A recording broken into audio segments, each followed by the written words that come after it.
Breaking news చూస్తున్నారు. చిత్తూరులోని కుప్పంలో దారుణం చోటు చేసుకుంది. అప్పు తీర్చలేదని ఒక మహిళను చెట్టుకు కట్టేసి వేధించాడు ఒక వడ్డీ వ్యాపారి. అయితే ఆ కుప్పంలో ఈ దారుణం చోటు చేసుకుంది. తన భర్త ఒక వడ్డీ వ్యాపారి దగ్గర 80,000 రూపాయలు అప్పు తీసుకున్నాడు. అయితే అప్పు తీర్చలేక భార్య పిల్లలను వదిలేసి ఆ భర్త ఎటో వెళ్ళిపోయాడు. దీంతో తన అప్పు తీర్చాలంటూ కూడా వేధింపులకు గురి చేస్తున్నాడు ఆ వడ్డీ వ్యాపారి.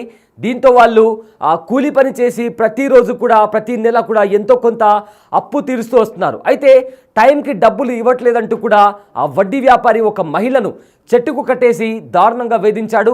అయితే ఈ ఘటన వెంటనే పోలీసుల దృష్టికి రాగానే పోలీసులు అక్కడ చేరుకుని ఆ వడ్డీ వ్యాపారిని కూడా అరెస్ట్ చేశారు.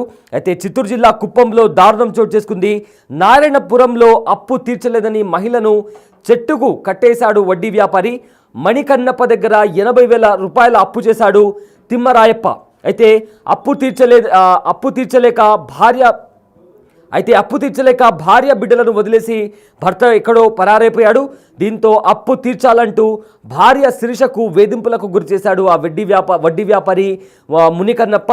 అయితే 3 ఏళ్ల నుంచి కూలీ చేస్తూ అప్పు కడుతోంది శిరీష. టైంకు డబ్బులు ఇవ్వలేదని కూడా శిరీషను బూతులతో దూషిస్తూ చెట్టుకు కట్టేశాడు ఆ వడ్డీ వ్యాపారి. ఘటనపై వెంటనే పోలీసులు స్పందించారు. అయితే వెంటనే వడ్డీ వ్యాపారి అయిన మునికన్నప్పను కూడా అరెస్ట్ చేశారు.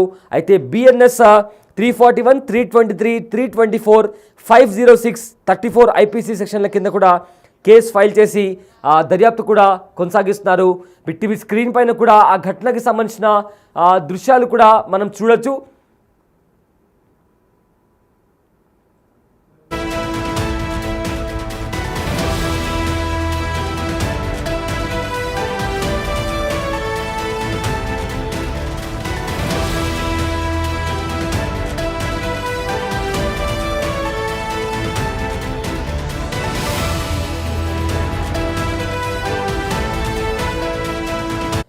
చిత్తూరు జిల్లాలో కుప్పంలో ఈ దారుణమైన ఘటన చోటు చేసుకుంది. చెట్టుకి కట్టేసి మరి ఒక వడ్డీ వ్యాపారి ఒక మహిళను వేధించాడు. అయితే అక్కడికి కూడా కూలీ చేసుకుంటూ కూడా అప్పు కడుతున్నారు శిరీష. కానీ టైంకి డబ్బులు ఇవ్వట్లేదంటూ కూడా బూతులతో దూషిస్తూ కూడా చెట్టుకు కట్టేసి వేధింపులకు గురి చేశాడు ఒక వడ్డీ వ్యాపారి. అతని పేరు మునికన్నప్ప. అయితే వెంటనే స్పందించిన పోలీసులు మునికన్నప్పను కూడా అరెస్ట్ చేశారు. అరెస్ట్ చేసి BNS 341, 323, 324, 506, 34 IPC సెక్షన్ల కింద కూడా కేసు నమోదు చేసి అతన్ని అరెస్ట్ కూడా చేశారు. సో ఇప్పటికే శిరీష తాను కూలీ చేస్తూ కూడా తన పిల్లలను పోషించుకుంటూ కూడా అప్పులు కడుతుంది. అయినా కూడా కనికరించకుండా వెంటనే డబ్బులు చెల్లించాలి అంటూ కూడా ఆవిడను దూషిస్తూ వేధింపులకు గురి చేస్తూ కూడా ఆ వ్యక్తి వడ్డీ వ్యాపారి కూడా వేధింపులకు గురి చేస్తున్నాడు. అయితే ఇదే అంశానికి సంబంధించిన పూర్తి డీటెయిల్స్ అందించడానికి మా ప్రతినిధి దామోదర్ అందుబాటులో ఉన్నారు. దామోదర్, కుప్పంలో ఒక దారుణమైన ఘటన చోటు చేసుకుంది. ఒక వడ్డీ వ్యాపారి ఒక మహిళను చెట్టుకు కట్టేసి మరి వేధింపులకు గురి చేశాడు. అయితే ఈ ఘటనకు సంబంధించి ఉన్న అప్డేట్స్ ఏంటి దామోదర్? చిత్తూరు జిల్లా కుప్పం నియోజకవర్గంలోని నారాయణపురంలో దారుణం చోటు చేసుకుంది. నిన్న శిరీష్ అనే మహిళ రెవెన్యూ కార్యాలయానికి స్టడీ సర్టిఫికెట్స్ కోసం వెళ్ళి తిరిగి వస్తున్న సమయంలో ఆమెకు ఏదైతే ఆమె భర్త నరసింహులు గతంలో 3 సంవత్సరాల క్రితం మునికన్నప్ప అనే వ్యక్తి దగ్గర 80,000 రూపాయలు అప్పుగా తీసుకున్నాడు. ఆ అప్పు తిరిగి చెల్లించకుండా అతను అజ్ఞాతంలోకి వెళ్ళిపోయాడు. ఈమె కూడా వేరే గ్రామంలోకి వెళ్ళి ఉపాధి పనులు పొందుతుంది. అయితే ప్రస్తుతానికి సంబంధించి ఏదైతే స్కూల్స్ ఓపెన్ కావడంతో దానికి సంబంధించి క్యాస్ట్ సర్టిఫికెట్, ఇన్కమ్ సర్టిఫికెట్ కోసం వచ్చిన ఆమెను గుర్తించిన మునికన్నప్ప ఆమెను పట్టుకొని చెట్టుకు కట్టివేసి తన డబ్బులు ఇస్తావా లేదా నీ భర్తకు ఫోన్ చేయంటూ వీడియో కాల్ ద్వారా భర్తకు ఫోన్ చేయించాడు. ఈ ఘటన చూసిన వారు కొంతమంది ఈ విషయాన్ని పోలీసులకు వెంటనే సమాచారం ఇవ్వడంతో అక్కడికి వచ్చిన పోలీసులు అతన్ని ఏదైతే మునికన్నప్పతో పాటు మరో 4గురిని అదుపులోకి తీసుకుని ఆమెను విడిపించారు. ప్రస్తుతం ఆమె కుప్పం ప్రభుత్వ ఆసుపత్రిలో చికిత్స పొందుతుంది. సుమారు గంట పాటు ఆమెను చెట్టుకు కట్టివేసి బూతులు తిట్టి ఇష్టానుసారం మాట్లాడినట్లు స్థానికులు చెప్తున్నారు. దీనికి సంబంధించి పోలీసులు వెంటనే సీరియస్ గా రియాక్ట్ అయ్యారు.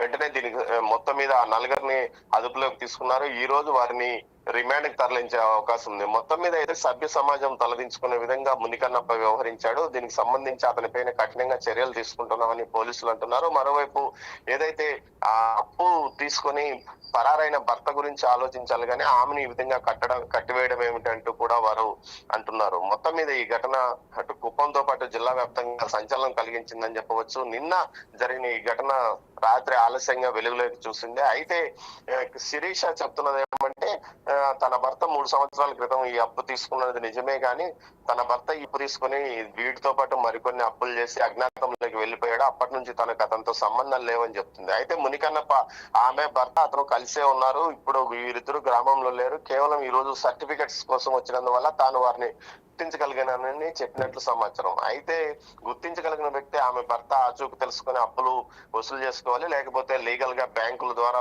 ఏదైతే కోర్టుకు వెళ్ళడం గానీ ఇతరత్ర కారణాల వల్ల అప్పును వసూలు చేసుకోవాలి, కానీ ఈ విధంగా ఆమెను కట్టివేయడం ఏంది అంటూ కూడా తీవ్రంగా ఆగ్రహం వ్యక్తం చేస్తున్నారు. మొత్తం మీద ఈ ఘటనకు సంబంధించి సీఎంఓ కార్యాలయం కూడా సీరియస్ గా స్పందించినట్టు తెలుస్తుంది. వెంటనే నిందితుడిపై కఠినంగా చర్యలు తీసుకోమని ఆదేశాలు జారీ చేసినట్లు తెలుస్తుంది. Syed. Yes thank you Damodar, thanks for the update. So Chittoor జిల్లాలోని కుప్పంలో దారుణం చోటు చేసుకుంది.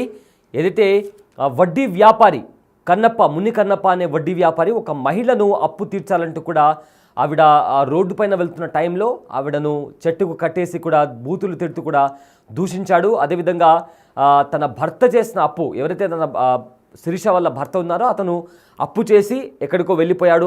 అప్పటి నుంచి శిరీషకి ఇంకా తన భర్తతో ఎలాంటి సంబంధం లేదు అంటూ కూడా శిరీష కూడా చెప్తుంది. అయితే దీంతో తన అప్పు కట్టాలంటూ కూడా మునికన్నప్ప కూడా ఆ మహిళను వేధిస్తూ దూషిస్తూ ఒక చెట్టుకు కట్టడంతో వెంటనే పోలీసులు స్పందించారు. పోలీసులు స్పందించి పలు సెక్షన్ల కింద కేసు నమోదు చేసి మునికన్నప్పని కూడా అరెస్ట్ చేశారు.